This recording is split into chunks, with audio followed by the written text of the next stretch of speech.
Get the Friendo Club set up today and get access to over 700 Going In Raw bonus episodes, our monthly Big Blue predictions challenges, and the ability to ask questions at Going In Raw. We also offer the Steve and Larson comic book and exclusive Friendo Club t-shirt. Just hit join here at youtube.com/Steve and Larson or go to patreon.com/Steve and Larson to sign up. Hey, Friendo, Steve here. Hey, Larson. Welcome back to Going In Raw, the only pro wrestling podcast you need to be listening to on today's episode. Oh, man, it's Thursday, which means we've got ourselves an AEW review, a Dynamite review, and, of course, a ton of questions. I'm sorry, not questions, news items that the Friendos want us to talk about. Yeah. And I got this guy right here. She needs to stop bugging me to play because I can't play right now.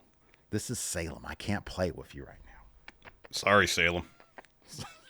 Sorry, Mommy, but we can't play. I got stuff to do. All right. Where do you want to start today, Larson? Well, I guess we should start with the news since that's what we usually start the Thursday show with. So, Steve, I got a question for you. What's your question? You love Triple H. One of your favorites, if not your favorite Do you ever. know anybody who's a bigger Triple H guy than me? Not even Triple H? Not even Triple H. Not even whoever's putting it. Hey, look, if it was up to me, there'd be one video package of Triple H accomplishments for every hour of programming from the Rumble until WrestleMania. I thought you were going to say one video package of accomplishments for all his accomplishments. Yeah, of which there are plenty. There are many. But anyway, Steve, as number one Triple H fan, I got a question for you. Number one. Yeah, what's up? What's Triple H saved wrestling? Oh, yeah, in many ways. I can think of at least 10 distinct separate ways in which he has saved wrestling. All right, impromptu count out. What are these 10 ways? Oh, number one, replace Vince McMahon. Number two, terrorizing. Number three, evolution. Number four, Degeneration X. Number five, NXT. Number six, the King of Kings. Number seven, Cerebral Assassin. Those are just his nicknames. Number eight, Motorhead. They existed long before Triple H started wrestling. Number nine. Why am I on 10 already, and yet I'm just saying 9? I don't know. Well, I might not be the only one who thinks that Triple H saved wrestling. I think I'm actually in some pretty good company because, if I'm not mistaken, daring General Gunther has said that Triple H has saved wrestling. He appeared on the, not Triple H. Triple H is appearing everywhere, by the way. He's on Fallon as well. But Gunther appeared on the Ariel Helwani show. And along with confirming that he has in fact signed a new deal with WWE, including his own ring general bus now. That really should be the lead story, that Gunther's got his own bus. You're in the upper echelon if you got the bus. I agree. It's like Randy Orton, Roman Reigns, Punk. Obviously. Seth. Didn't they got Miz buses. get a bus? Maybe. Cody's got a bus, obviously. He's got Miz the Wheatley stuff all over it. Oh, yeah, Cody did. Wheatley. Yeah, he re-signed with Wheatley as well. Anyways, we're talking about Gunther. Once again, look, Gunther's getting, in his own segments, getting relegated to the mid-card here. Anyways, he credited, check this out, Triple H with giving international wrestling more opportunities in the WWE. He said this, "Obviously, he is my boss." I'm not going to do that whole thing. "And I'm in a very good position in the company right now, but I think to a certain degree that he saved professional wrestling to a big degree, I think. Because I remember when I started in 2005, and all the Europeans that tried to get in WWE, there was such a mystery about it, like who to talk to and what to do. It seems so far away, such an unrealistic point to achieve. And Hunter, Triple H, terrorizing the King of Kings, was the one that pushed for opening the world to WWE and creating so many jobs and opportunities back then for so many of the guys, like for us, for all the European guys. He opened the floodgates for the wrestling world outside of WWE, and since then, the change has been very positive. I think that was a big achievement, to be honest, because the business changed since then, and it changed to the better." End quote. Wow. Powerful words, and no lies told there. I mean, yeah, I guess, like depending how far. I mean, Triple H brought a lot of wrestlers, international wrestlers, into NXT. Yeah. Of course, there was the global localization plan he had to launch NXT franchises around the world. He had like a map of all like the territory of Earth, right? Yeah. And a bunch of like yellow lines emanating, I think, from like Orlando or something Yeah, I like think the that. performance center, and then there was all these satellite performance centers across the globe. Yeah. With the idea that would be a system that competitors would start in their local branch of NXT, Global localization. move from there to NXT Prime, Yeah. and then from there up to main roster. Like there was the pathway involved there. Now it's just evolved there in Orlando. Yeah, yeah. And it wasn't a net positive what NXT UK ended up doing for the wrestling scene in United Kingdom. I don't know. Yeah, I mean, look, the obvious narrative that I think a lot of people push, and I think there's a lot of validity to it, although I think there's more shades of gray, is that when WWE showed up, they took all of the big names, signed them to NXT UK contracts, took some of them, brought them straight over, and in the process, really set that scene back like a decade, because now it's only starting to pick back up. You can say the same thing about AEW in the independent scene, or NXT in the independent scene in general here, even in the States, is that back in but there had to be some pressure relief, and a lot of those people who were making, a big name for themselves in the independent scene ended up making a lot more money for themselves, which is good, which is, what they should be doing. And it created competition, and AEW is doing pretty well these days. So, and, the independents are now getting back going good here in the States as well. So, I mean, it's just I hate to say it's one of those things where it's just a natural result of like, business or capitalism or whatever. Some people were missed out on, I guess, whatever. But yeah, for guys like Gunther, yeah, dude, Pete Dunne, Tyler Bate, everybody there in NXT UK that ended up making the transition over, did pretty well. I still want them to bring back Teo Man, to be honest with you. Yeah. Bring me De Familia. Yeah, that'd be great. Yeah, man. That'd be great. Yeah, I mean, right now, obviously, especially, take a look at the other side of it. WWE's on this glazing Paul Levesque thing that they're doing. They've expensed a cuck chair to stare at the world looking at Paul Levesque, as the Young Bucks did, apparently, which we're going to get to. That shit was hilarious, what Kenny Omega said about the Young Bucks. We're going to get to that in a little bit here. But I don't know. It's funny because people pick up this quote, as we did for the thumbnail. Yeah. Did Triple H save wrestling? I mean, he certainly has helped the WWE get back to, I guess, being kind of a company where people are really paying attention to it. Because back when Vince was running things, it was like, what the hell is this shit? Yeah. And, I'm not going to claim by any stretch that what Paul Levesque has done is perfect, but and there's a lot to work on, but certainly it's a palatable product now. It's something that you can digest a bit easier now than you could under Vince. Yeah, that's true. That's true. Is it on fire? Remains to be seen, perhaps. I don't know. They got to sustain. It's this level of momentum and popularity that they've kind of got for themselves again. They got to maintain that. That's the key. Yeah, I mean, creatively speaking, obviously it doesn't seem to be on as much of a high as it was last year. I don't know what the current ticket situation is for WrestleMania. I know for a while there was like people saying, "Oh, this is going to be the lowest attended WrestleMania in a while." I would wager that as soon as tickets went on sale, they sold a ton of tickets before match one was announced. WrestleMania is one of those events that kind of has for a while too sold itself. Well, people go to WrestleMania to go to WrestleMania, the experience of WrestleMania. We've talked about this as well in terms of like the price point for WrestleMania tickets. Like if it ends up being like the lowest attended in a while or whatever. I mean, they're doing these huge stadium shows. Yeah. If that's the case, chances are it's going to be because of the high ticket price. Like, dude, especially these days when people are confronted with a very real possibility that everything that we're going to be purchasing is going to be going up in price because of a certain somebody. They're going to probably spend a lot less money on shit they don't need, like WrestleMania tickets or Raw Aftermania tickets. Yep. That's just the fact of life. Yep, it is. It really is. Really is. So yeah, I mean, that's a good point as far as it may not be a situation where people are not into the product and therefore don't want to go attend these events. Mm-hmm. But given the economic realities probably facing a lot of people coming up here pretty soon, Mm-hmm. it might be cost prohibitive to spend $1,000 to get, tickets to a WB show, or even $200, because even up in the upper deck, they ain't cheap. Yeah.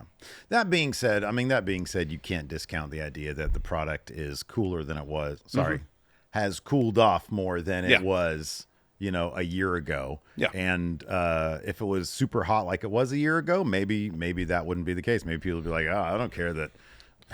Second mortgage, good. Yeah, fine. That works.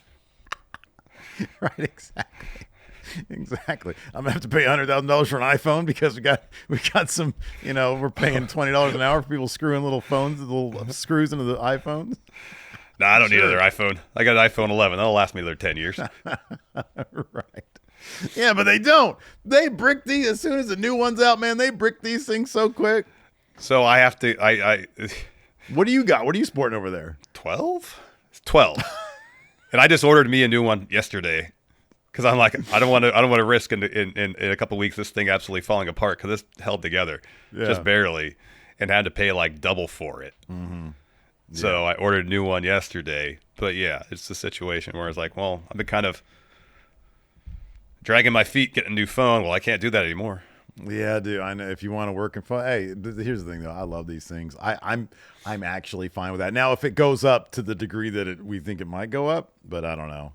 Hey, throw the dude a couple bribes and Apple will be good. Because that's what he's saying. Anyways, yeah, basically. Oh boy. One day we'll do a politics podcast, Larson, but not today. Anyways, let's talk about. We'll talk about this really quick. Tiffany Stratton. Of course, center of controversy along with Charlotte Flair as it pertains to silly wrestling stuff. Anyways, talking about their promo from last SmackDown, being as awkward as can be. Well, they've been quiet since then, but no more during an appearance on the Babyfaces podcast. Tiffany Stratton commented on that particular segment with Charlotte. These transcripts come to you via WrestlingNews.co. She said this. Being so new into this business and being so new as champion, I don't think she really expected me to stand up to her, and I don't think she expected me to almost clap back. All I have to say is it's live TV. Stakes are high. We're going to WrestleMania. I have the title. I want to keep the title. I'm going to pull out every stop that I can, and people want to see our match. I think we did a very good job of getting people wanting to see our match and invest in our story. Now I'm ready to put on the best women's match ever and ready to go to war. End quote. If nothing else, this promo got a lot of people talking, and I think a lot of people interested in what are they going to do next? What is our match going to be like? In that respect, you got to think whether it was planned or not, shoot or not, they're on the same page or not. Mission accomplished. They got people talking. I guess so. That's a way of looking at it, and it may not. I mean, very little in this feud has really seemingly gone off well. Mm-hmm, yeah. Hasn't been much of a story. Mm-hmm. Nebulous rationale from Charlotte why she decided to face Tiffany. Mm-hmm. Had 2 segments in a row that were awkward. Of course, the one this last week on SmackDown, especially so. Mm-hmm. But the conversation kind of started about their dynamic in the split screen interview, and definitely picked up with the segment last Friday.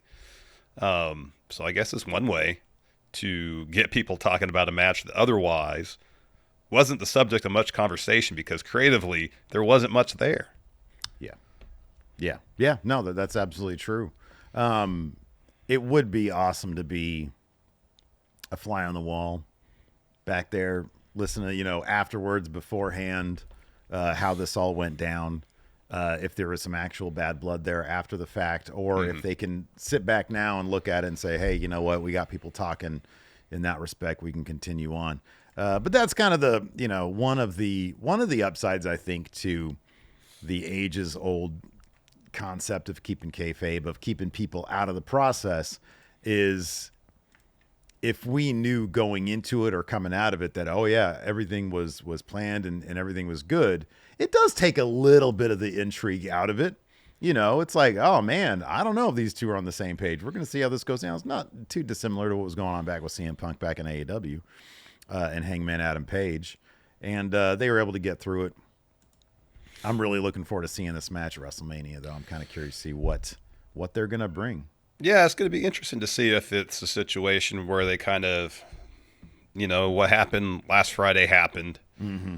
Now do they sit down and have the discussion about, all right, what can we do now to take advantage of the conversation that's being had over this? Yeah, right, yeah. Because if you just kind of go out there and expect the conversation to persist because you continually have more awkward segments, I guess that's an approach. But it feels like it might be advantageous to sit down and be like, all right, that happened.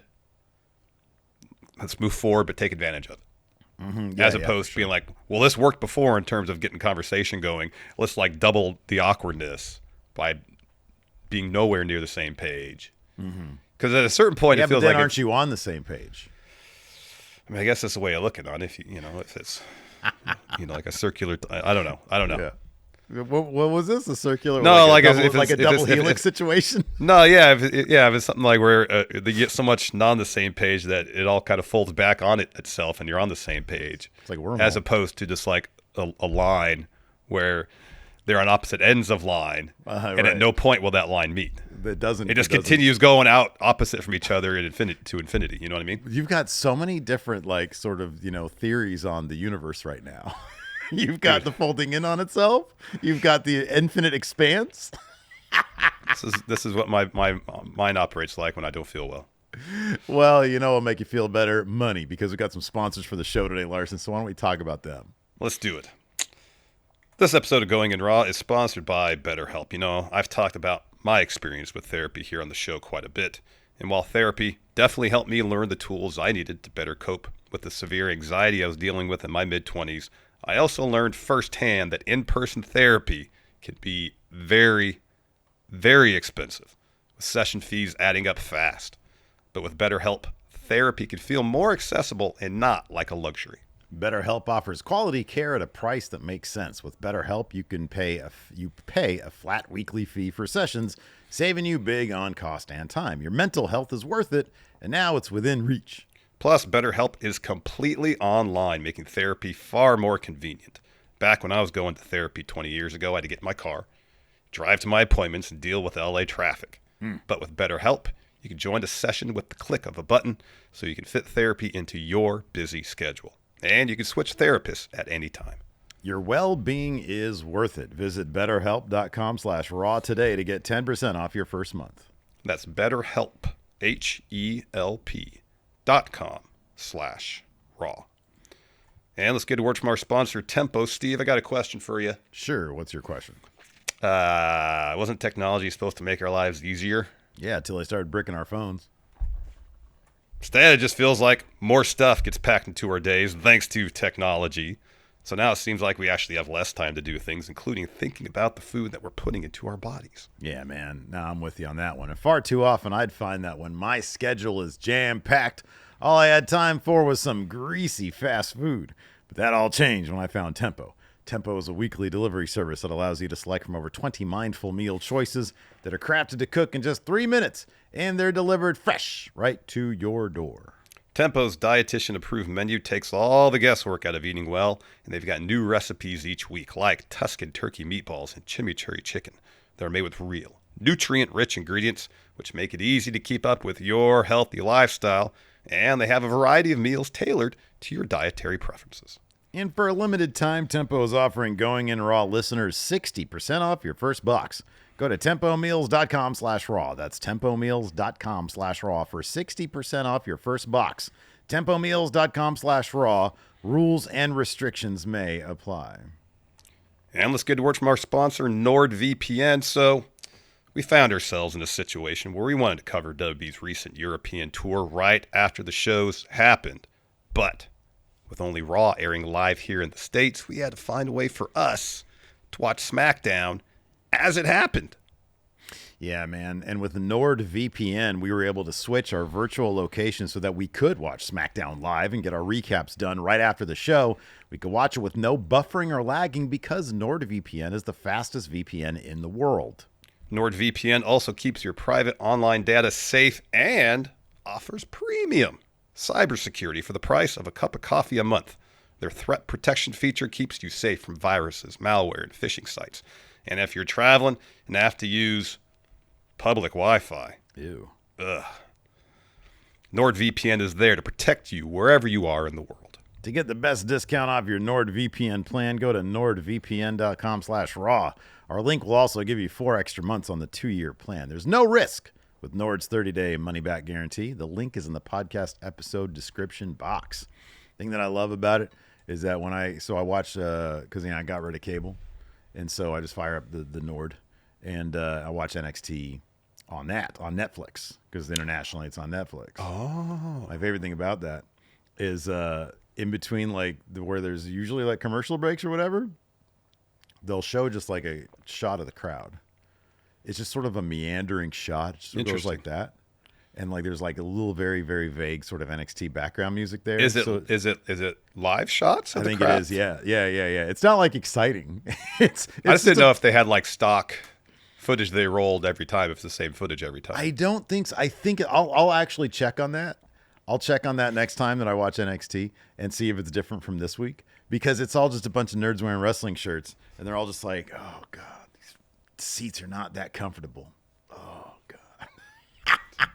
It's not like somebody's It's not like somebody's like, okay, everybody, come on, hype up. The cameras are on you for this, for this little commercial break thing. Yeah. So I don't know. Yeah, I was able to chop off a huge chunk of my cable bill thanks to Nord. So there you go.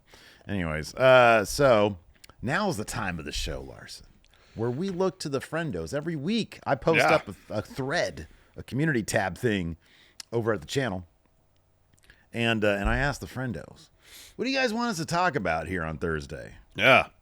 So we're going to take a look at this. I don't even have it loaded up, but I don't either. I'm going to do that right now. View not channel. prepared. And then we'll do our AEW and NXT recaps. All right, Sure. Here we go. Oh, my God. Let's see here. First up, Alex Sagert, or Alex's Agert, says Kevin Owens calling out Matt Riddle for being unprofessional was pretty funny. Yeah, excuse me. I read that quote this morning, and it pretty much just says, given that Riddle had all these opportunities, continually messed up, it's pretty rich, saying that Kevin Owens and Sami Zayn were difficult to work with. If I had my druthers, I'd probably rather work with Kevin Owens and Sami Zayn. They've been doing, number one, they've been in ladder wars. They've had a lot of really great matches. They just seem really cool. Yeah.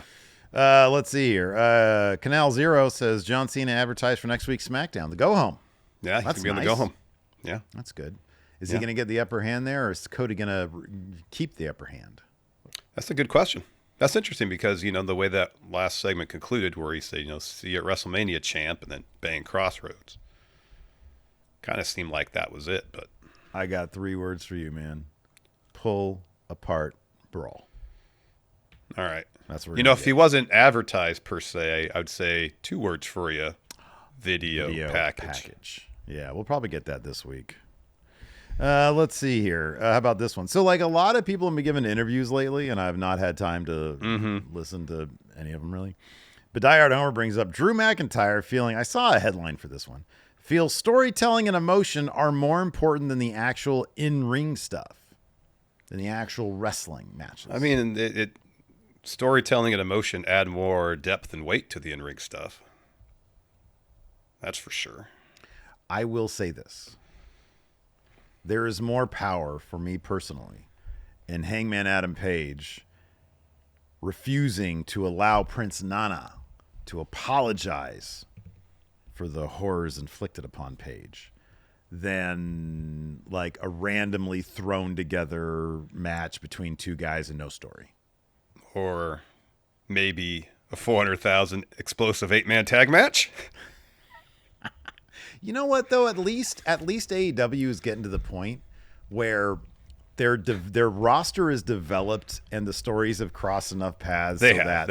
There was people who already kind of paths had crossed in there. You but know, Team Ospreay versus Team Ricochet. Yeah, like inherently, I feel you. But like if you go back a year in AEW, it was like you're just throwing random ass people together, yeah. and it's like, hey, this is fun, but like, where's the story? Where's the emotion? So if that's the sort of No, I hear you. I just thought the billing of that match, the 400,000 explosive 8-man tag match, was hilarious.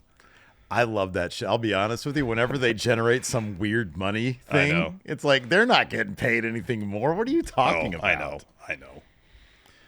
Let's see here. Hilo says Jim Johnson did an interview talking about how he'd like to do some theme songs for either AEW or WWE. That'd be awesome. I think it'd be great. He said about AEW that they weren't interested, but he wasn't sure that his approach of contacting them ended up with anybody in a position of power seeing his offer. Wonder who he reached out to. I mean, did he just like send an email to like shopaew.com or something like that? You know, I don't know. I don't know how he did that. Yeah, it's probably just a dude. He probably doesn't have like an agent or something like making actual. I mean, it looks like so. he produced most of the stuff like in his home studio. So Tony Khan, let Jim Johnston do some shit. AEW's got some good theme songs. Yeah, Mikey Ruckus does good work. He does. Yeah, he does. The Beans 410 here in the chat says, I was at the show last night and my biggest thought was, what would Beast Mortos do with $100,000? Yeah, it's too bad from Team Ricochet we didn't get any sense of what they do with the money if they won, because we got that from the babyface team. Yeah. Here's a non-wrestling one. JMC says, scientists bringing back the dire wolf from extinction. Yeah, I've seen something about that. It's not real dire wolves. They need to stop doing that kind of stuff. Don't do that. Why people just do too much, man? Canaldo Bruno says, this is a random one, but Kelly signing a Legends deal. Yeah. Yeah, it seems like a lot of former wrestlers, their WWE's offering them Legends deals now. I don't know what Canaldo Bruno, which, you know, we've gotten plenty of suggestions, but like, I don't know what more we can say than, hey, cool. Good for her. Yeah, good for her. Was she the one who had like the exhibitionist gimmick? I forget. I forget too. Vince is a weird dude. What about this one? Five Olding says Swerve saying F Booker T at the end of Dynasty. What do you think about that? Things escalated there.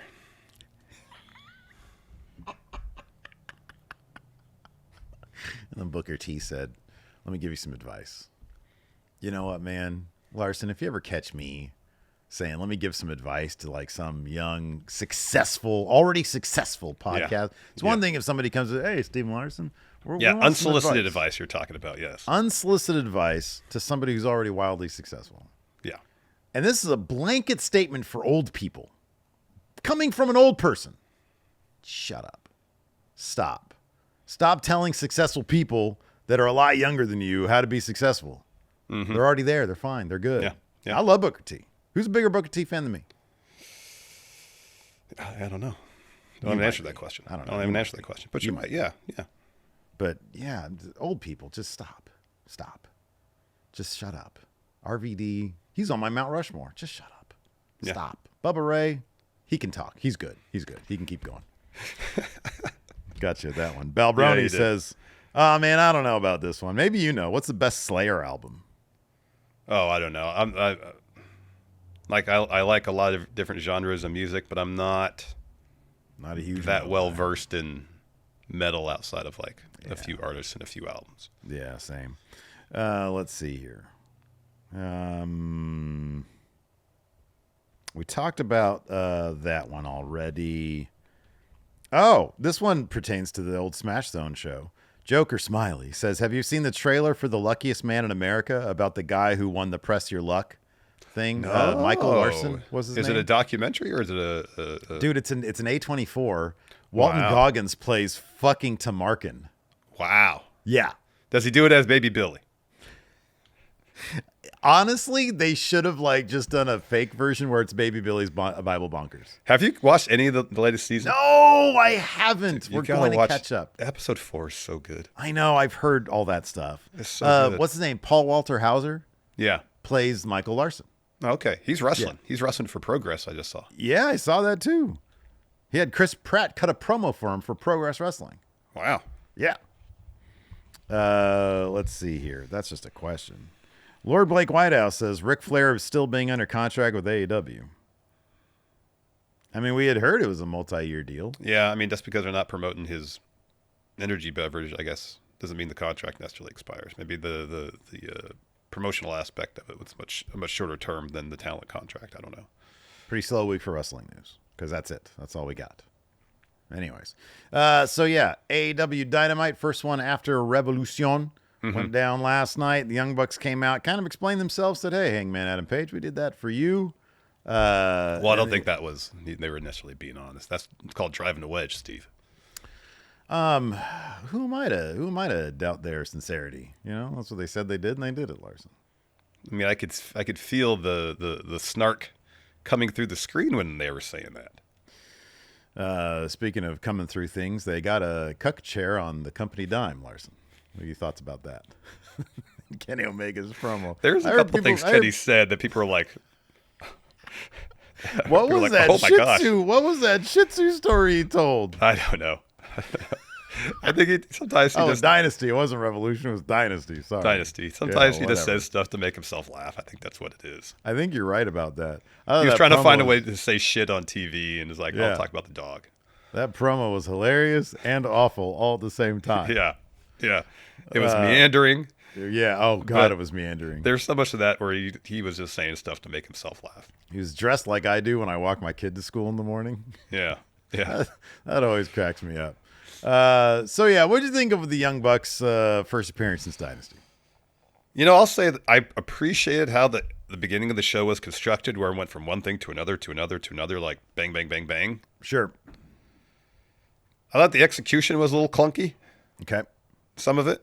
As far as the Young Bucks' rationale, I don't take what they said regarding helping or doing what they did to help Hangman at face value. And I don't think their overtures to the Death Riders I necessarily take at face value either yet. You know, is this a situation where they're trying to, you know, get in the good graces of the Death Riders, with the end game being, not that I necessarily want to see this, be them being involved in, you know, taking them down. So let's talk about this in the larger context of All In too, because did I hear it right, or I'm under the weather, so I assume I get things wrong all the time. Oh God, you're gonna that Hangman's match against Wildcard is next week. Did they say that? Oh shit, I don't know. Check, because I thought I heard it, but then you know I'm here typing, trying to take notes. Okay, yes. Champ says yes. Yeah. Okay. All right. I'll make sure I heard that. All right. So next week would be the 16th of April. Yeah, correct. That's Darby's second day climbing Mount Everest. If it's to be believed that Darby is climbing Mount Everest starting April 15th. Okay. Yeah. You know, now that the Young Bucks are back, you gotta assume that Jack Perry might be returning soon. Mm-hmm. Yeah. To reform New Elite. Okada came to the ring when Kenny confronted the Young Bucks, or after Kenny confronted the Young Bucks. And if I'm sorry, I'm really taking the long road with this. If it's a situation maybe where they're going to do Anarchy in the Arena at Double or Nothing, you got Death Riders, or you know, who knows if Pac's hurt, and if he is, how long he'll be out. Yeah. You know, maybe it's just that was Claudio. confirmed by Sean Ross Sapp. He was hurt, but like the nature he was of the hurt, injury, but no idea in terms of how bad or how long. bad nature of the injury, how long he may be out. So if they do Anarchy at the Arena at Double or Nothing, you can have. It's entirely possible that Mox defends the title against Samoa Joe. Mm-hmm. That's what it seems like is going to be the case. So you could have Claudio, Wheeler, Matt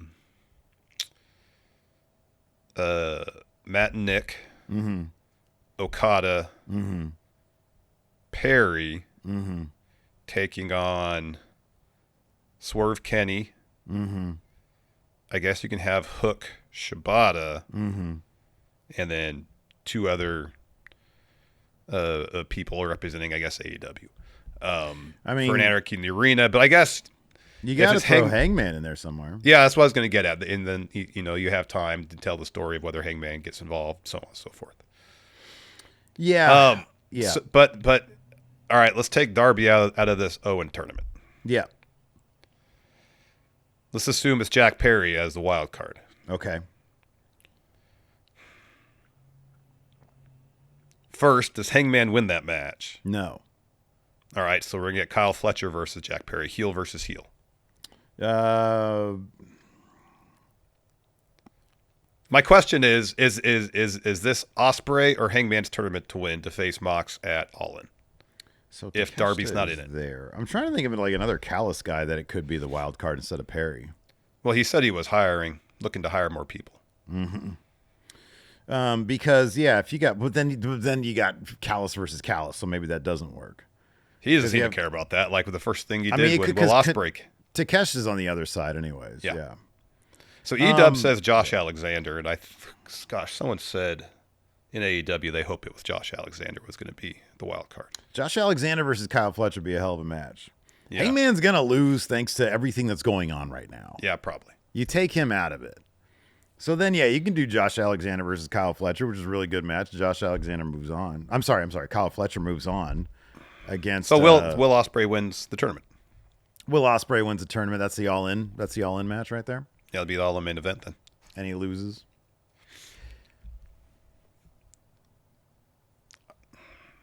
He does. Because it's going to be Darby when he comes back from Everest. In Seattle. That's not till fall. It's Wrestle Dream, yeah. That's a year of Death Riders. Yeah, right. Yeah. Okay, so I'm going to throw this out there. I think this was Sean. I think this was Fightful. They can't do that, can they? Hold on. Well, okay. Come on. Let's see here. They can't do that. They won't do that, will they? Yeah, they're going to do that. They're going to do that. I have to find this because I saw it the other day. And I swear it was a Fightful thing. This is such a Thursday show. But I swear to God, somebody said, I think it was Sean, said that the numbers for AEW right now between cable and streaming are so good, and they believe that there is a disconnect between. So they don't want to. The reason there's no pivot because they see the numbers and consider what they're doing. Because the numbers don't lie. And they spell disaster for anybody who doesn't like the devil. Have they ever considered the fact that the numbers are successful despite Mox being champion? I mean, dude, look, I don't know. Because for the most part, most of the everything else on Dynamite here we go. Relatively engaging and Fightful Select. Good. Sure. AEW internally has touted the success of the Death Riders and Moxley winning the title, citing a disconnect with online fans. It says, we've never heard that there was a plan for Swerve to win. To the contrary, we've heard quite a while back that Jon Moxley had been set for a lengthy title reign from even before he won it. AEW claims that the company's live plus DVR quarters have climbed throughout the year with Moxley as champion, peaking with the Moxley versus Cope street fight.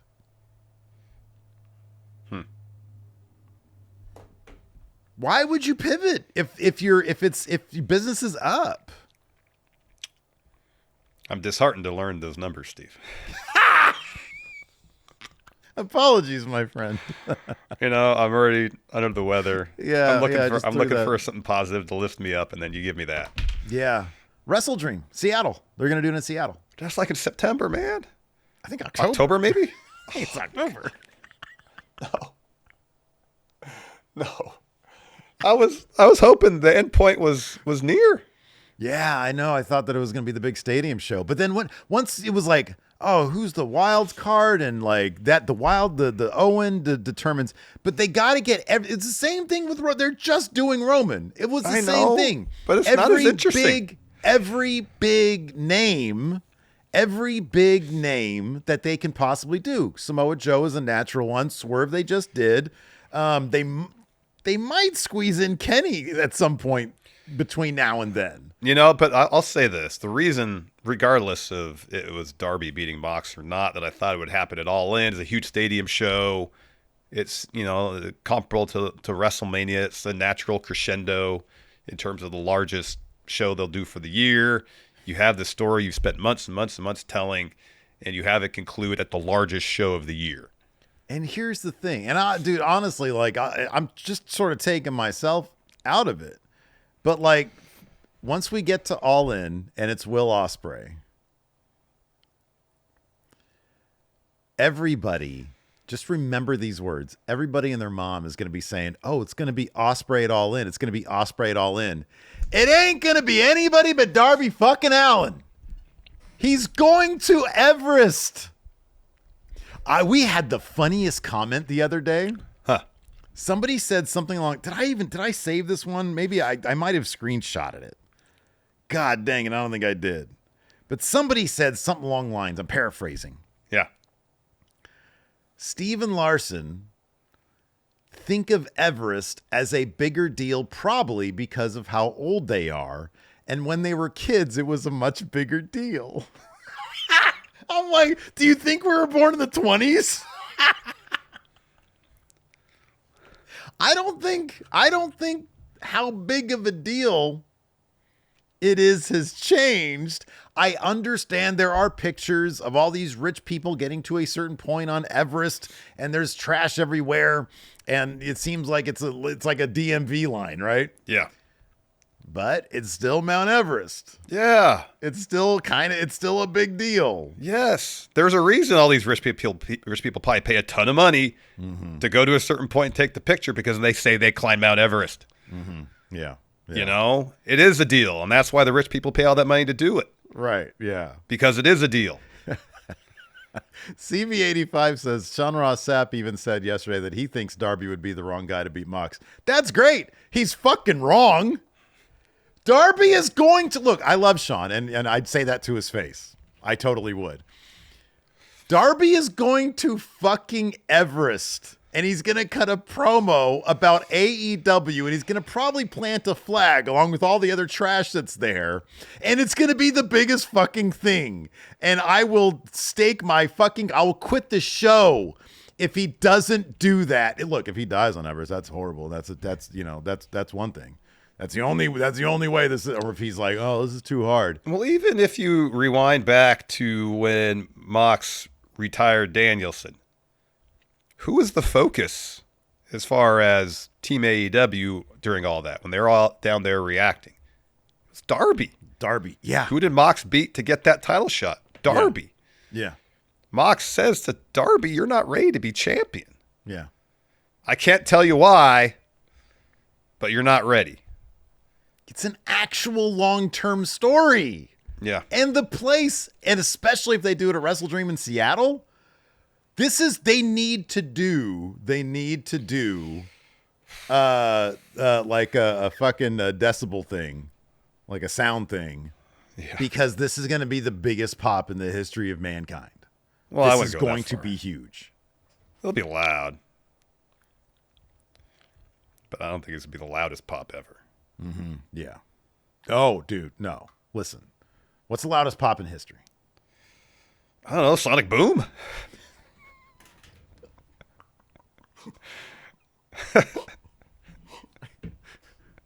I mean, is that like the loudest sound? I mean, it kind of makes a pop. Kind of makes a pop noise. Pop is people. Pop is a people. Sonic Boom is made by like a really fast thing. Well, usually planes. Has a land vehicle ever created a sonic boom?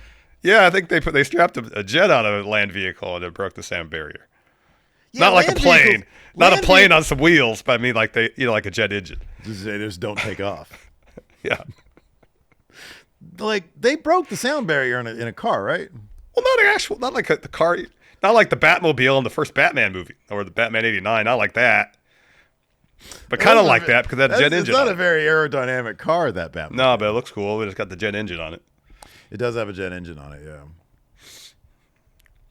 It's got to be sleeker like the old 66 Batmobile. I kind of feel like that's less aerodynamic, buddy. That's like a Corvette or something. It's like a Cadillac, yeah. A Cadillac. That's a caddy.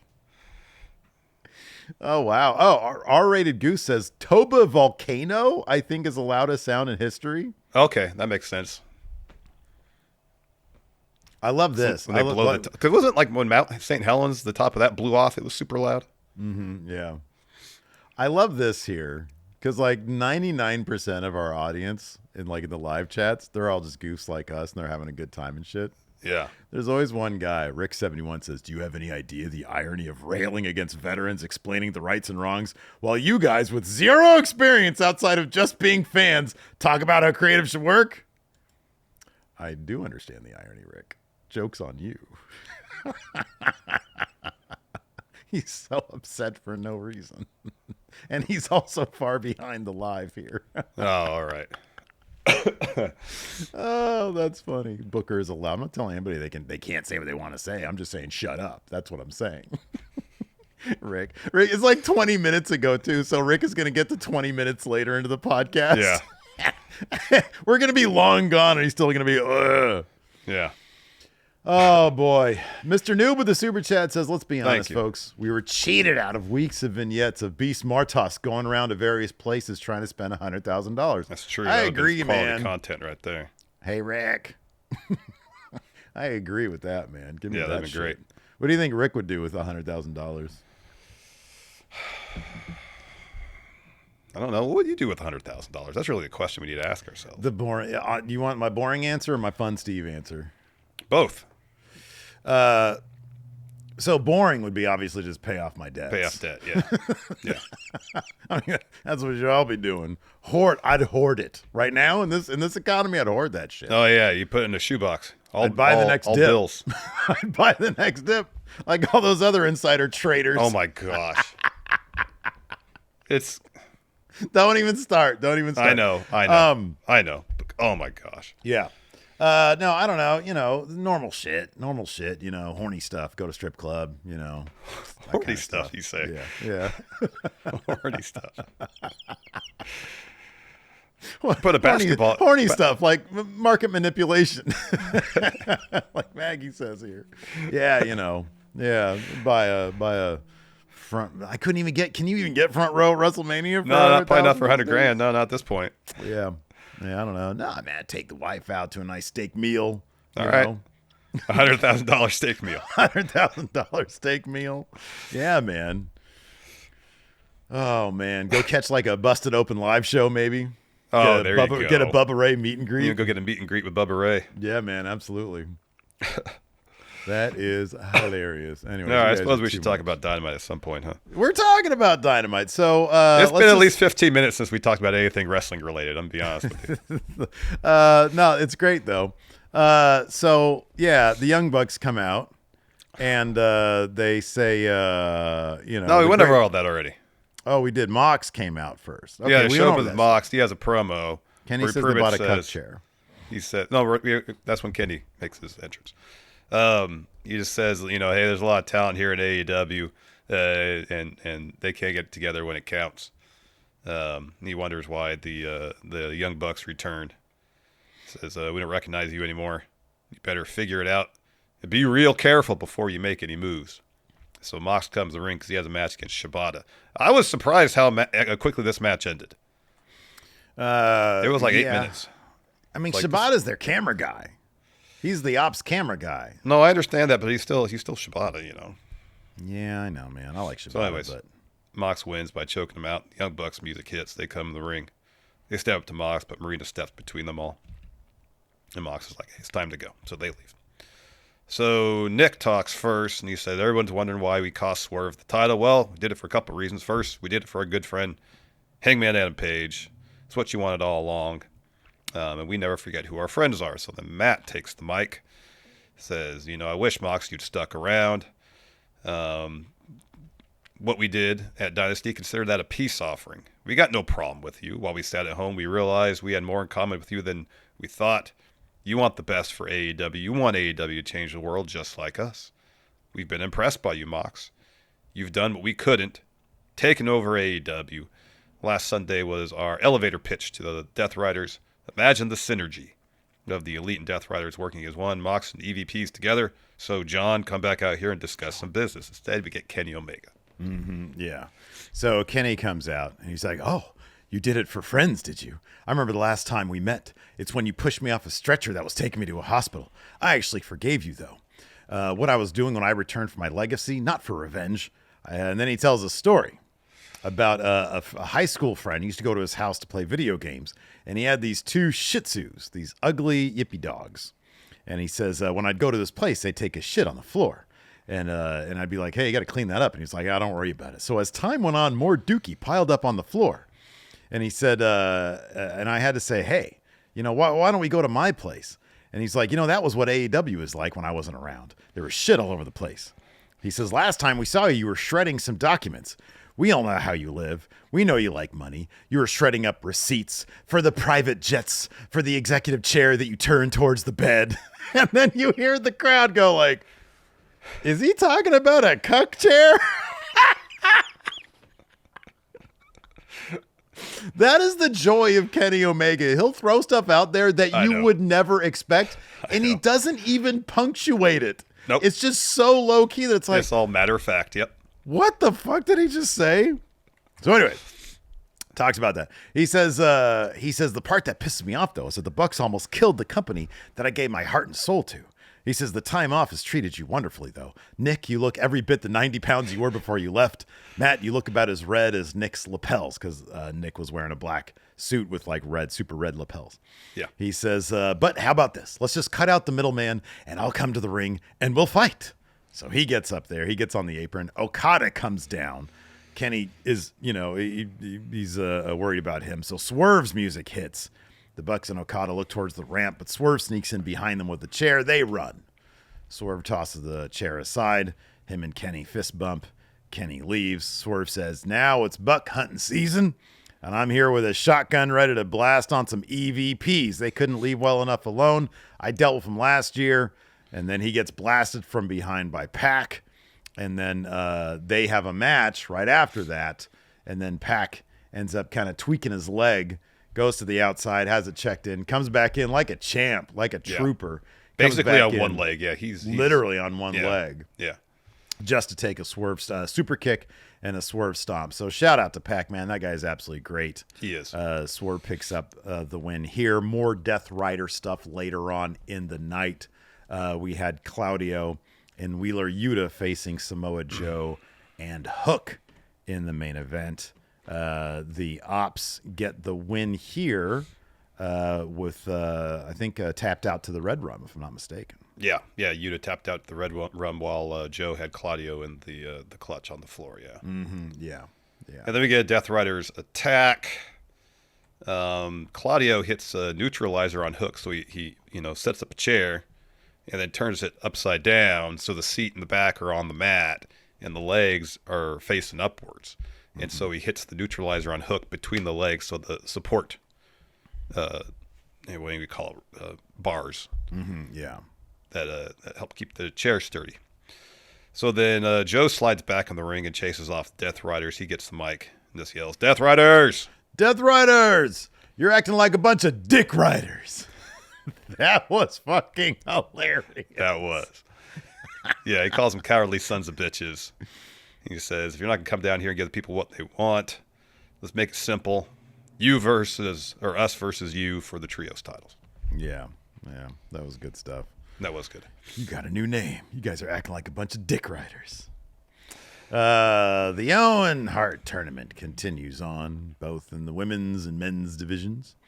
We had Renee was giving an update on the men's tournament. Hangman walks up, she asks about facing the wild card. He says, "I don't know who the hell it is. What do you want me to say? I'm doing something here anyways." And then he storms into Swerve's locker room and Nana's there.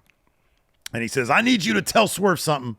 I wasn't trying to help him at Dynasty. You need to let him know. Next week I start the Owen, and if he gets in my way, I'm going to pick up with him where I left off." And Nana says, "Hey, man, I've been meaning to tell you something. I can't speak for Swerve, but I really regret." And then Hangman tells him to stop because he knows where this is going, and he does not want an apology. He says, "Don't say another word." He says, "You won't get that." So, because I mean, Hangman's already dealing with enough guilt, and if he gets apologies from Swerve and Nana, Hangman is so good. Oh yeah, it's so good. It is. It so really is. Damn good. It's like cinematic levels of character. It is. Hangman's got the cinema thing going on these days. He does. Man. So then in Owen tournament action, we got Thunder Rosa taking on Chris Statlander. Tony Storm on commentary, great as always. She's great, man. The dudes do not know how to handle her shit, though. Yeah. They don't. It is hilarious. They just end up laughing. She says the wildest shit. And I love that she calls her small package the big package. Yeah. Because no woman can handle it. So Statlander gets the win after hitting Saturday Night Fever. So she advances. She's going to face the winner of Jamie Hayter and I got Billy it right Starks. Here. That is correct. Jamie Hayter and Billy Starks. And the other side, we've got Mercedes is going to Moné. face the winner of Harley and Athena, yeah. So then we get a promo with Callis family members, Don Callis, Kyle Fletcher, and Takeshita. Callis says all signs are pointing to a Fletcher-Takeshita final. Says Kyle's already beat Mark Briscoe. And Brody, you've already beaten a member of the family. But it shan't happen again because you're in the ring with the Alpha. I'm going to put it out there. He says, we've been dealing with a rash of injuries of late. So we're accepting new members. Send your resumes, send your photos, and send your bank account number. Because with us, it's straight to the top. That's right. So who do you think is going to end up in the Callis family?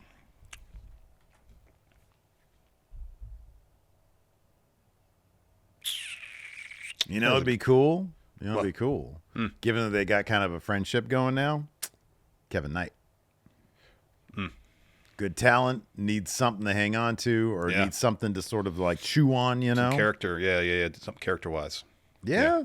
That'd be good. And he kind of fits. You know, they got Fletcher, they got Takeshita, young dudes. I mean, that's one thing that Callis pushed, that they're both young dudes. It's true. Could work. So then we also have the Hurt Syndicate. They come to the ring to celebrate their tag title win. And, of course, they're interrupted by MJF. You know, dude, I'll be honest with you. This is the one thing that it's like, because I know, here's the thing. I know with this stuff, I'm just going to get a lot of talking. And it's not going to go really anywhere. And it's fine. I love everybody involved. Like MVP is great. Obviously, we love the Hurt Syndicate. Yeah. And I like MJF. But the thing about MJF is that so much of his shtick is based off of just talking. Yeah. And it's just it's too much. So they come out to celebrate. They get some champagne, and they're going to do a toast. And then MJF comes out. And he tries to toast with them. And then he says, this is great. Look at us, dripping in gold. This couldn't have come at a better time because TK wanted me to do the Owens so I could break my back wrestling every week. He says, I work smarter, not harder. Now that I'm with the Syndicate, I get to jump the line and get back what is mine, the Triple B. He says, so Montel, how does the initiation work? And the rest of the Hurt Syndicate are like, what the fuck is this guy doing here? Yeah. Lashley, in fact, tells him to shut up. He says, everybody saw what he did last weekend, but I saw Bill standing, so I cut him in half and I finished him because that's what we do. Now, you tried to help us, but you didn't get the job done.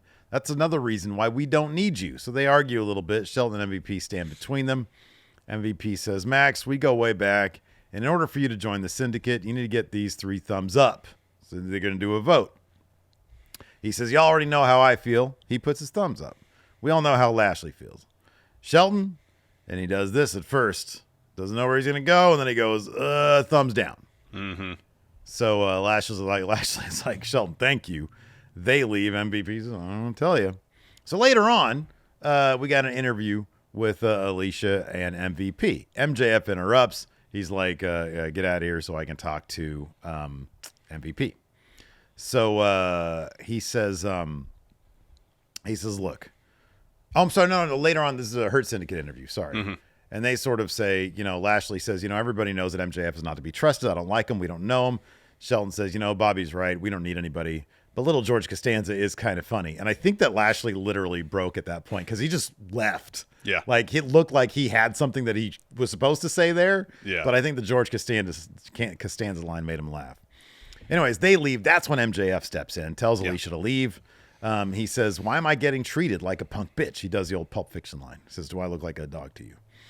He says, do they not know who I am? And MVP's like, no, we do know who you are. That's the problem. Your reputation precedes you. We're businessmen, and in business, you find your consumer, find out what they want, and you get it to them. So what could the Hurt Syndicate want that MJF could give them? They don't want help. More gold? Their thing is gold. So maybe rather than MJF saying, hey, I'll join, you guys keep the tag titles, I get the world title, he has to actively help them. Yeah, I guess maybe get more gold. I mean, the trios titles are out there. I don't see the Death Riders giving those up until Mox loses, so apparently in early 2026. Late 2025. So, yeah. All right. Anyways, let's talk about this 400,000 explosive 8-man tag match. Yeah. So we get a promo from Team Ricochet, which is Ricochet, Mortos, Leo Rush, and Action Andretti. And Ricochet does the talking, though. He says, I'm going to lead my team to victory. And they're all like, your team? He goes, yeah, I'm the captain now. So then we get a promo from Ospreay, Speedball, Kevin Knight, and Mark Briscoe. And Mark's doing the talking, and he's asking each of them, what are you going to spend your money on? Ospreay's going to Disney World. Disney World. He's got a family, yeah. Speedball's buying shoes. He's got shoes, yeah. Kevin Knight was going to Atlantic City. Horny stuff. He's going to go to a strip club. Yeah. And they asked Mark, what are you going to do? And he's like, I'm going to diversify my portfolio. He's like, now's the time for some insider trading. So that happens. Match happens. It was a lot of fun. It was a crazy match. Yeah, no, it was a lot of fun. They always have cool stuff like this. Ospreay ended up getting the win over Mortos with a hidden blade, but yeah, fun stuff.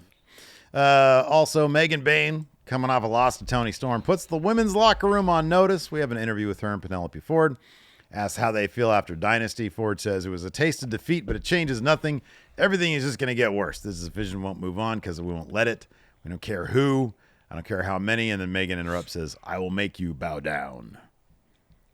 Anthony Bowens had a little video package about his return to Dynasty. He's got a match on Saturday against Vanilla Baby. Blake Christian is back for another match in AEW. Do the thing, Steve. Thank you. Also, Adam Cole, baby, talked about Here, continue. I'll be right back. Okay. I think Larson just shit himself. Got to clean himself up. Cole talks about winning the TNT title. Larson ain't got his earbuds in, but I somehow missed this right here. So I'm just going to read the notes. It says, Kyle O'Reilly says they are the elite of... Oh, that's right. They changed their name. I read about this. They are the elite of the elite. And watch us collect moments. Roddy says it's about time we have our moment. And Cole says we're going to. The last 2 years, I've been through hell and back, and now I stand as the face of Tint. He says this is just the start for the three of us. It's a new era in AEW because we are now the Paragon, which, if I'm not mistaken, is the name of a marketing agency as well, or a talent. I think it's a talent agency. Paragon Talent Agency. Yeah, Paragon Talent Group. Who are some of the people that they have in the Paragon? Oh, they have an Instagram. Let's take a look at this. Who is this? Who are these people? Oh, it's wrestling. That's right. So they've got like a bunch of wrestlers. I see Lashley, Chris Van Vliet, Samoa Joe, Mojo Rawley. Is this Mojo Rawley's group? What? Yeah, it is. It's Mojo Rawley's group. What? The Paragon Talent Agency. Oh, yeah. Because the Undisputed Kingdom is no longer going to be rebranded again. They're rebranded as the Paragon. Yeah. I'm sorry. Yeah. But that's just Paragon. It's just Paragon, isn't it? It's just it's just Paragon. Well, it says we are the Paragon. Oh, okay. Or maybe they're Paragon. Paragon. Paragon. Paragon. So yeah, what do you think of the name Paragon? No,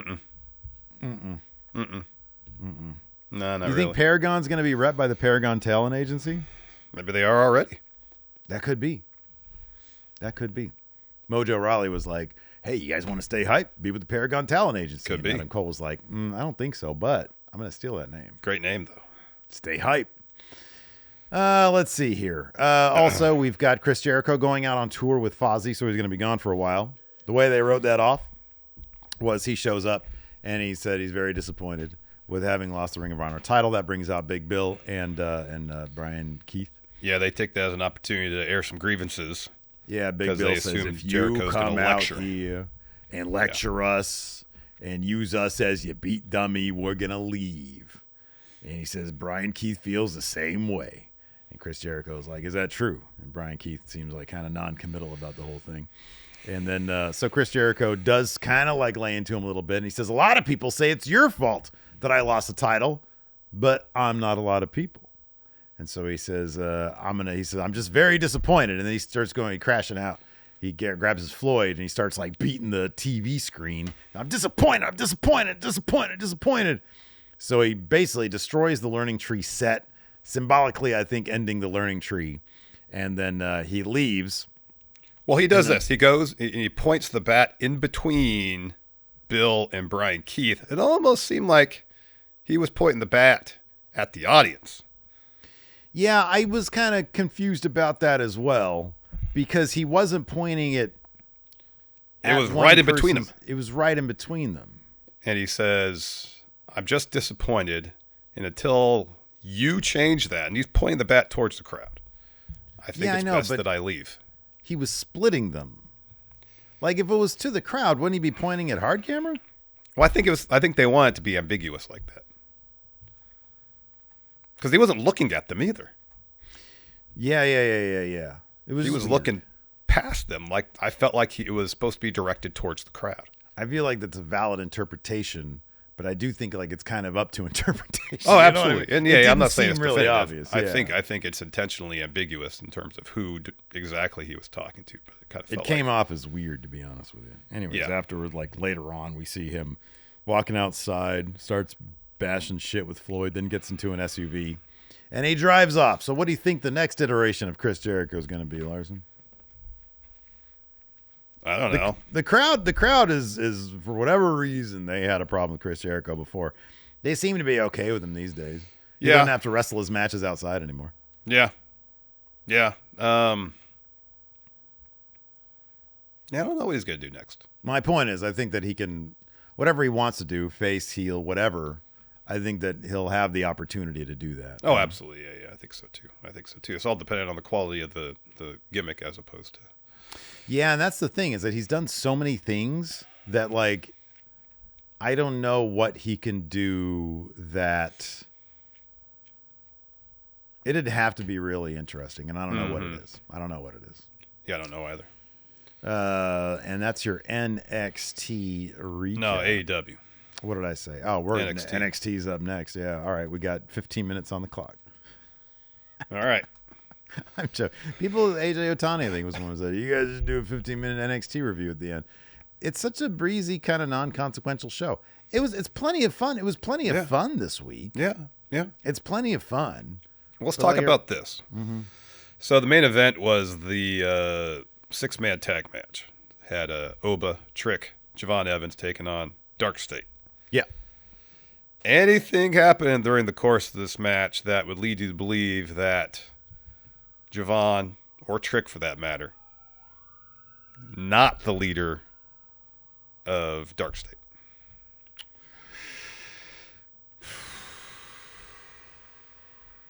Javon said a couple times in his interview. It was his interview. Where he said, I told everybody that Dark State was going to be a problem. Who would know best that Dark State was going to be a problem? The leader of Dark State. Yeah, he says, I don't have an heir, I'm not the ruler, and I don't want to be like either of them. Because I was trying to parse this as well. Yeah. He says, tonight it's Dark State. At Stand and Deliver, it's the NXT title. And I know, like, on the surface, that's, it's tonight I take care of Dark State. Mm-hmm. So Pontius Olsen here says it stacks. Was Tony D on the show last night? No, it was just Stacks on the Tron. Okay. I don't know. Given how quickly or immediately Dark State was involved in the main event scene, it feels like if there's somebody that's currently on the NXT roster that's also involved with Dark State, it would have to be Trick, Oba, or Javon. Because it seems like they want this story to make an impact. So Stax loses and he's in the mid card, and that's not the same impact as Javon Evans, who is competing for the title. All right. So as much as I appreciate that, I could see it being Stax. They obviously want to get to him to a point where he's on par with Tony D. Mm-hmm. They've been teasing this forever, right? Yeah. And if that's the case, what better way to make him into a big deal than to be behind the guy, to be behind Dark State? Because then it brings him up to that main event level. And if Oba and Trick are going to go to main roster after WrestleMania, which I don't know if that's the case or not, but if they do, you're going to need a new big bad. You're going to need a Javon Evans foe for that main event scene, and that could be Stax and Dark State. I mean, for me, the most impactful would be you have Javon Evans with Dark State as your dominant heel faction to take on either, whoever, I guess Oba will probably leave Stand Deliver still champion. I mean, you've got people. NXT is kind of like heel heavy. Like, you've got Starks. Mm-hmm. I'm just trying to think of other names. But like, think of like everybody in that North American promo, which, by the way, dude, I honestly had to fast forward through that because there was that one guy in the audience who, whenever Lexus King would talk, he would just make that droning sound. Yeah. And it's like, come on, dude, you're just making it about you now. Yeah. But you think about that, you got one good guy and three bad guys. So even in the mid card, Tony D is a good guy. So there's one face. And I know they can switch people up. They can change people and everything. But right now it's like, you got a lot of heels in NXT. Mm-hmm. And if Javon turns into a bad guy, that's one less good guy you got. Mm-hmm. No, I understand why people would think it's Stax. I get it. But I don't know. It just seems like, all right, they debuted Dark State. They had the video packages in advance. They debuted in the main event of Vengeance Day, was it? Mm-hmm. Yeah. Feels like they want them to be involved in the main event. See, and I understand the idea that you have Stax be the leader and in the process elevate him.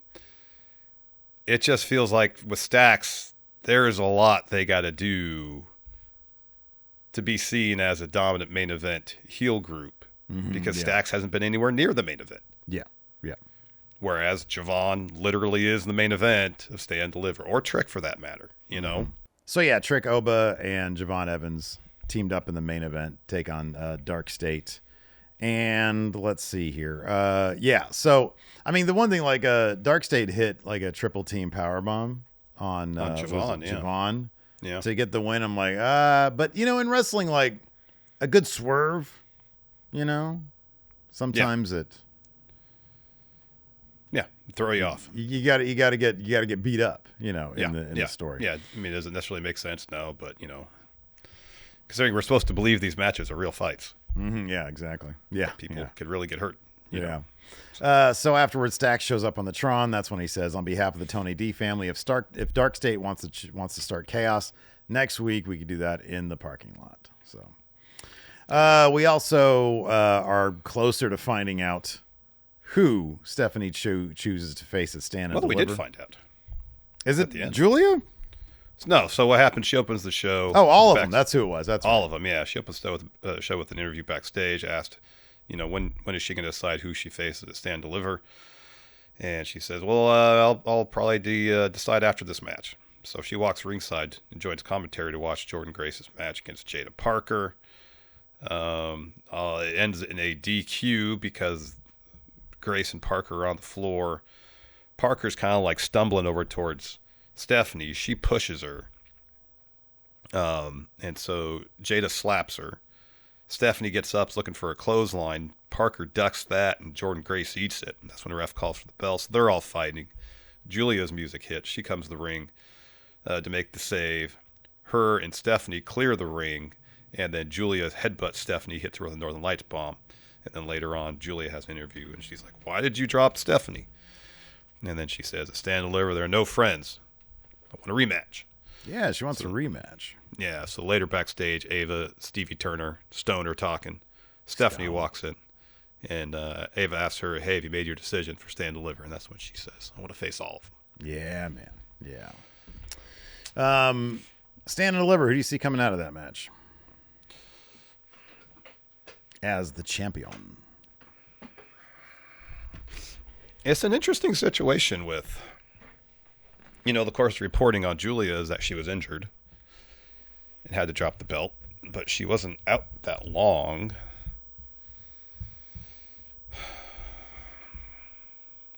I would guess Stephanie, but I don't know. I mean, you sort of protect everybody. Yeah. By having it a fatal 4-way. Yeah. Yeah. So I mean, it is like a situation where it's like, who knows? Yeah, I don't know. Honestly, don't know. We had some more qualifying matches for the Women's North American title ladder match at Stand Deliver. We got a video package about the culling where Spears is like, "Lost the title, no huge deal.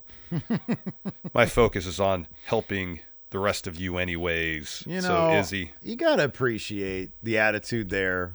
It's like, hey, when I drop a bunch of basketball, get in my car, I'm like, you know what? Point is just to have fun, hang out with my best friend in some nice weather. It's all good. Get some exercise. Get some exercise, exactly.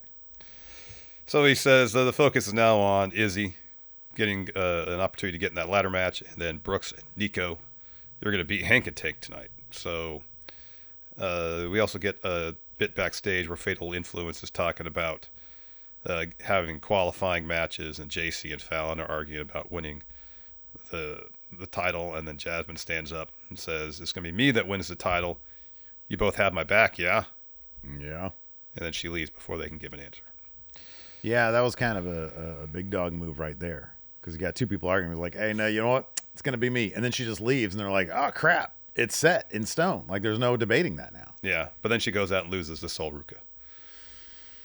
Well, yeah, Sol Ruka's pretty tough. You think Sol Ruka's got a good chance at coming away with that North American title? Well, here's the question. Is she going to win the North American title, or is she going to beat Candice LeRae for the Speed title? All right. I like my first question about the North American title better. Oh, all right. Sorry. Is she? Hold on a second. Is she? Is that like the finals of the latest tournament thing? Yeah, it's Wednesday. That's happening Wednesday. What? Or it happened Wednesday.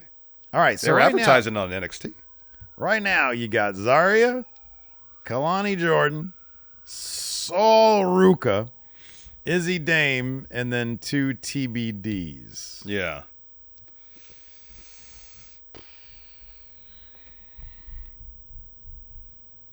Gosh, I don't know. I think it's gonna be Sol Ruka, dude. You think so? Yeah. What are the possible 2 TBDs? Do we know? So JC has a qualifying match, but I don't know against who. Okay. And I guess Fallon has one too. Oh, do they? Okay. Or she lose her qualifier? I don't remember.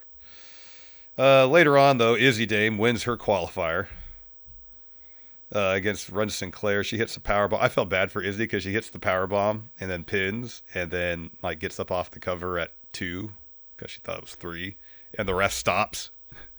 Yeah. But they ring the bell. Yeah. Yeah. For a second, you know what I thought it was? For a second, I thought she thought that what's her Rizzo? No, Ren. Sorry, Ren. She's Ren Sinclair. Yeah. I thought she thought Ren was supposed to kick out there. Oh. And because you know how sometimes they do that, they go for the thing and then they just throw themselves off, and as the other person kicks out. Yeah. But it's Make it not more like dramatic, somebody's kicking out and forcing you. They just do this shit. At first, I thought it was that, and I was like, oh, she thought this match was supposed to keep on going. But no, she started celebrating too early. She started celebrating, and then the ref was like, all right. At that point, like that's why like being a referee, I think in like any sport, even the manufactured sport of professional wrestling, boy, oh boy, I would be shitting myself. I'm sitting there in the main event. It's Brock and Roman. And like, you do this and then hope to God that somebody kicks out Because it's like, oh, what if they forget? What if this is the main event of WrestleMania? Or didn't the ref get heat for doing the count at the end of Becky Ronda in Charlotte? Yeah. When Ronda's shoulder was up? That's a tricky situation. That's a tough situation, especially if you know that's the finish. And you're like, all right, this is the finish of the match, so I got to count it. And then it doesn't, happen as it's supposed to. That's a tough situation. Like, what is the ref supposed to do there? I'd feel sick. Yeah. So Ricky Saint, boy, this promo bit was hard, man. Not a fan of this one, was Steve. I was not a fan of this one. So, like, Ricky Saint shows up, talks a bunch, says, I'm absolute. He says, but you know what? I got a bitter taste in my mouth because of all ego Ethan Page. He says, so come out here. And then instead, we get Lexus King. And there's one asshole in the audience who's doing this the entire time. The entire time he talks. Anyways, he says, you're worried about the wrong guy. I got the Heritage Cup title, but I love gold. Makes an Austin Powers reference. Yeah, no. Love gold. He says, and then he's interrupted by Eddie Thorpe. He comes out there and he likens the North American Championship to the land taken by the colonizers. And he says that's my land, my title, my birthright. And then Wesley comes out, much less heavy references here. Says, I'm going to take care of Inamura. He says, but you can't have a conversation about the title without me. He says, that title was at its peak when it was on my shoulders, and it's going to be mine again. So King says, I know what you're saying. Thorpe says, shut up. Calls him another greedy white man who's not content with what he has. And then Saint says, you know what? We need to figure out who gets a shot. And then Page hits Saints with a twisted grin. Then Page, King, Thorpe, and Lee, they all play this brutal game of tug of war with the North American title. Can we please put a moratorium on? Is this like a thing where Shawn Michaels like laughing over the go home to 31 with Brock and Roman? It was like, it'd be kind of funny if we did this. No, I don't know. Triple H dared him. He was like, hey, it'd be funny if you did this. I bet you won't. And then he's like, oh yeah. It was terrible. Thank God. Yeah, it was not the best segment. It was pretty terrible. So they're gonna the Page, King, Lee, and Thorpe are in a 4-way next week. Winner faces Ricky Saints at Stand Delivered. Correct. So then Wes Lee had a match right after with Inamura. Wes Lee gets the win because Josh Briggs tries to help Inamura because Tyson and Tyreek try to get involved and interfere. But in the process of keeping them from interfering, Briggs accidentally causes Inamura to fall off the top rope, and then Wesley hits a cardiac kick to get the win. Pretty silly stuff. We had Hank and Tank, potentially your new NXT tag champions after Stand and Deliver, because they're going to be involved in a tag gauntlet situation next week. So Hank and Tank are backstage. They're talking about watching Fraxium's match against Swipe Right when Swipe Right shows up. And like, hey, we heard you guys are looking for advice. He says, so after we beat Fraxium, we'll come back for a tight 5. And they're like, what the hell? You guys are younger than us. We don't want your advice. So then we get Fraxium versus Swipe Right. I will be honest with you. These guys are pretty good. They are pretty good. That wasn't Ricky Stones? Is that his name? Ricky Smokes. Smokes? And that Chad Baylor. God damn. Well, that Ricky guy, he's got some fucking moves on him. Yeah. I was really impressed. I don't remember which one they said, but like one of them's 20 years old. The blonde dude is 20 years old. So Chad Baylor, yeah, Chad Baylor. He reminds me of a villain from an 80s movie. Yeah, I heard. Yeah, he definitely looked like a Karate Kid villain. Yeah, 1,000%. Yeah. They did work really well as a tag team. They did at that young age. They really did. So I think there's probably gonna be some good things. They do seem confident during doing the promo stuff too. Oh, they do. Yeah, absolutely, they do. Yeah, you cannot forget Chad Baylor's face. No. He has got that face. You know what I mean? It's like really annoying, but that might serve him well. Could be. So, yeah, it was, and this is a really fun match. Obviously, Axiom gets the win, or Fraxium gets the win here. Frazier gets the cover. So Axiom hits Baylor with a golden ratio. Frazier gets Covers Ricky Smokes after he hits him with a Phoenix Splash. And then Hank and Tank, they face Nico and Brooks. Hank and Tank losing again. Yep. This time, Hank misses a swanton.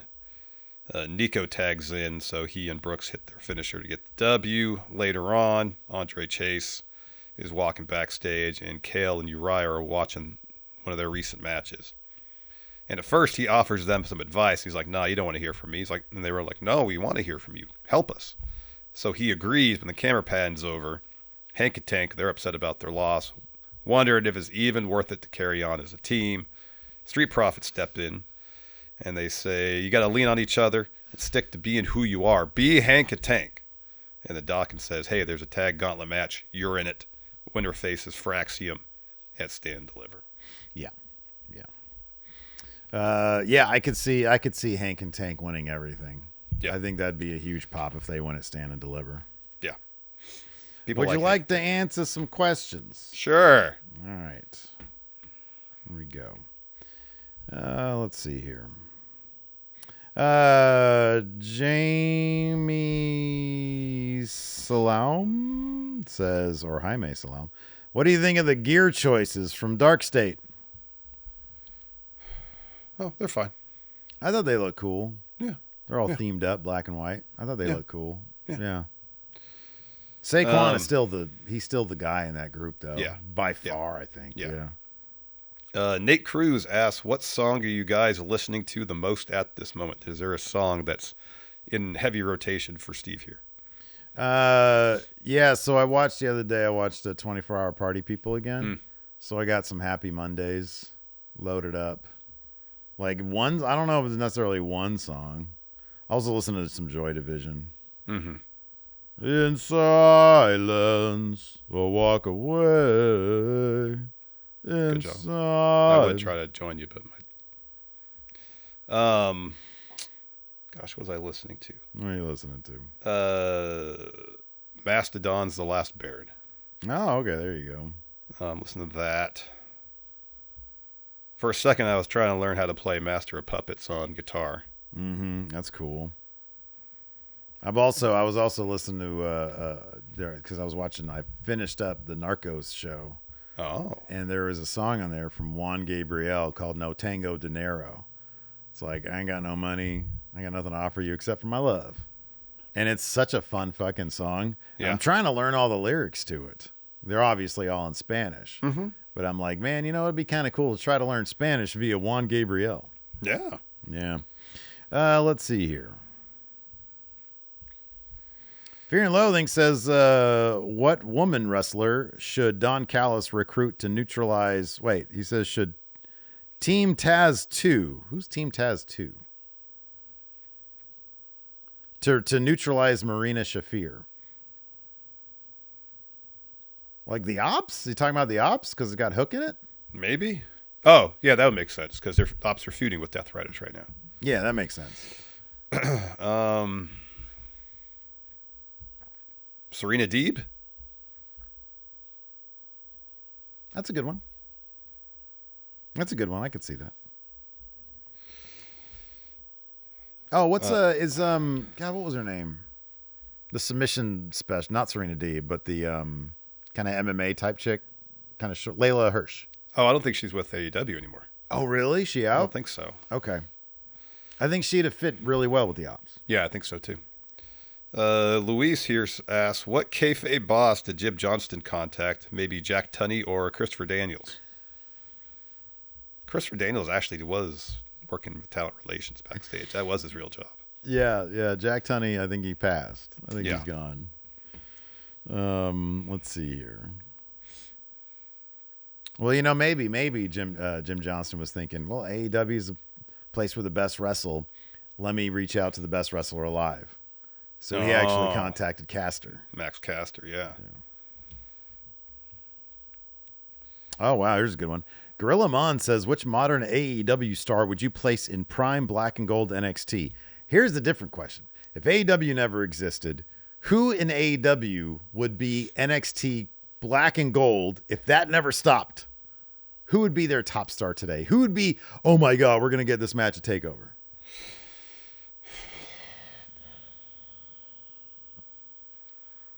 Wouldn't it be Ospreay? You think Ospreay would have went to NXT?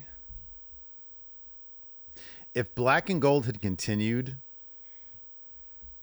and Triple H was able to make it into a proper third brand, yeah, possibly. Maybe. If NXT became where the best wrestle. Yeah. Kyle Fletcher. There you go. Cat Dead 7 here asks, if Darby cuts a promo on Everest, should he do it Rocky IV style, calling out Mox's name? There's that training montage where Rocky Mox gets to the top of the mountain. No, I do feel like they need to bring like a good camera though. Be as dramatic as you possibly can.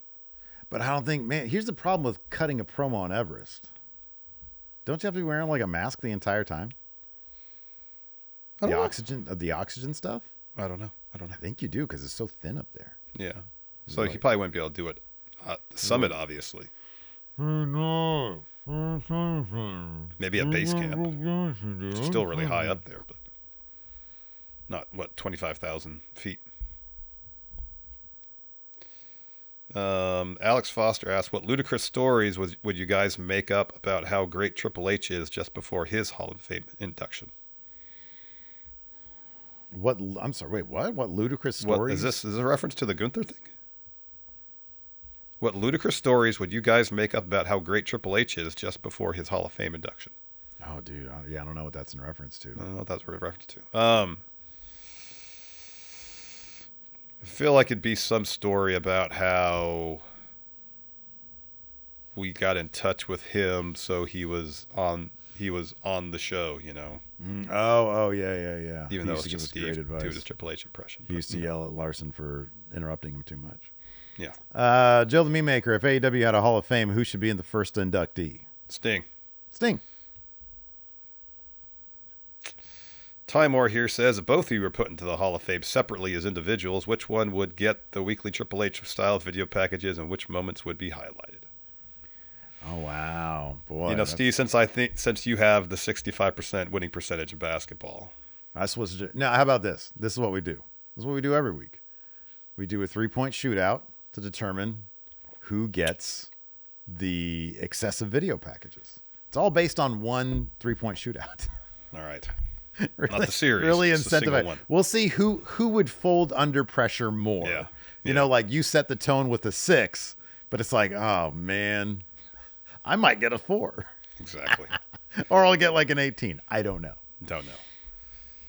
Ryan here asks, if Darby is beating Mox, who is beating Darby for the belt? More importantly, who would you guys book at the next 4 champions after Darby? Who would you book to beat Darby after Darby beats Mox? Whoever Ospreay beats. So what would be the best situation for Will Ospreay beating a bad guy who beat Darby? In silence, don't walk away. You know, maybe they revisit Ospreay Kenny because Kenny turns heel. Ooh. Oh, we've had heel champion Kenny before. I mean, Okada would be not a terrible choice. Yeah, Okada. Yeah, that's a good choice. Okay, then you get Okada Ospreay. Who wouldn't want that again? Exactly. Yeah, I think that would work. Justin Sider asks, what are the 5 tools of a 5-tool wrestler? Of course, Anthony Bowen's former baseball player, and that's the thing. You're a 5-tool player. We know the 3 tools: promo, presentation, and in-ring. Well, I think it's because, like in baseball, it's not just speed, hitting for power, hitting for average, defense, and arm strength. I think those are the 5 tools. So it breaks down, you know, some of the being good aspect would be in ring into very specific things. So like power, speed, probably like technical wrestling ability, promo, and then I guess presentation. That'd be the 5 tools. There you go. There's your 5 tools. What do you say? Power, speed, technical prowess? Yeah. Okay. Promo and presentation. Okay. There you go. I'm all out of questions over here. Oh, okay. Luis says, I have 2 questions. How do you think you'd fare against President Obama in either a game of one-on-one or horse. Did he have a basketball hoop at the White House? I don't know. I don't know either. I thought I remember him being pretty decent. He's got a good jumper. Games. Yeah, he's got a good jumper. He's not that much older. I think he'd probably whoop us. Yeah, I think so too. Is he taller than us? Yeah. He is? How I'm tall pretty is sure. Brock? Inside. It's stuck in my head now, man. Look what you did to Obama yourself. height. Oh my God, he's 6'2"? Yeah, he'd fucking kill me. Yeah, he'd ball us up. Yeah, he'd ball me up, dude. Luis also asked, would you guys consider doing a music or movie town hall where you weigh in on Friendo's opinions? No. Why? I mean, people are welcome to have their opinions. Like, why do we need to weigh in on them? I don't know. That doesn't sound interesting to me. Mm-mm. Y'all can go do that yourself. If you got specific grunge questions to ask us, bring them on. Oh, wait a second. There was here. We'll do this one last all one right. here. I forgot. I wanted to save this for last. But if someone has an opinion like, I don't know, Super Unknown is the best song in Soundgarden's catalog. Yeah. All right, that's fine.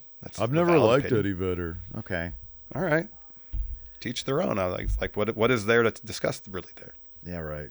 Exactly. That's why the whole idea of just weighing Friendo opinions, it's not that interesting. Ronan says if you could swap any 2 songs from grunge albums by any artist, what would they be? I would swap Even Flow for State 11 Trust on 10. All right. Is that even the premise of the question? Yeah, okay, that's fine. That's 2 albums. Okay. 2 songs from grunge albums by any artist, what would they be? Yeah. So you dump Even Flow to the single soundtrack. Yeah, sure. Okay. Don't walk away. Give me a second. Hold on. Yeah. Come on. Let's get a good one. There is a Nirvana song that's a hidden track on the No Alternative compilation. Okay. Verse, chorus, verse. That's really good. Mm-hmm. Take that off of there. I'm trying to think of a song on In Utero I'd kick off for that. Okay. But that's tough. Just put that on that album. Okay, there you go. Kind of a non-answer there from Larson. Anyways, man, dude, we're just talking for an hour and a half, and I don't feel great. Keep it simple, man. Take Garden off 10 and put something else on there. All right, I put State, Love, and Trust on 10. Kick Garden to a third B-side on the Even Flow single. There you go. There you go. All right, this is going to do. I would take Even Flow off, and I'd put Joy Division's Atmosphere on it. In silence, don't walk Doesn't away. answer the question at all. That's going to do it for the show. Thanks, everybody, for tuning in. Appreciate it. Till next time. We'll see you guys around. Goodbye. In silence.